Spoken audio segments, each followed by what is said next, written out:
It's important for us to understand where we were, where we are, and what else needs to be done in relationship to the Civil Rights Movement.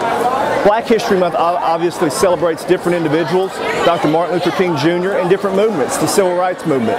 But the work of the Civil Rights Movement is not done. The Civil Rights Movement is work that is continuing today, and there's new work involved in the Civil Rights Movement.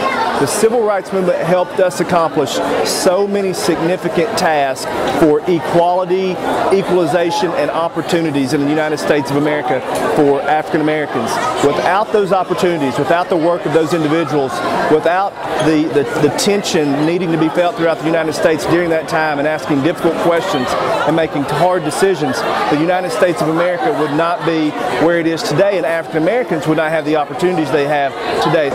I'm extraordinarily blessed. The Civil Rights Movement and the individuals, every individual that was involved in the Civil Rights Movement, just not the ones giving speeches, but the ones that were a part of the sit-ins and the nonviolent protests, every one of those individuals has had an impact on what I've had an opportunity to be a part of and accomplish today. Obviously, the two people that are most important to me and most influential to me in my development are my parents, the products of the Civil Rights Movement, and they share with me stories and remind me, even as I was growing up, they wanted me to gain a full appreciation for what the struggle was and what was accomplished.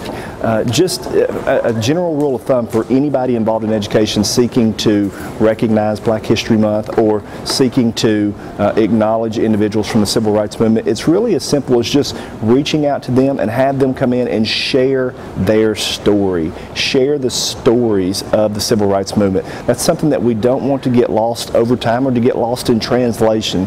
The stories of the Civil Rights Movement and the stories of Black History Month are so powerful. So that would be my first recommendation.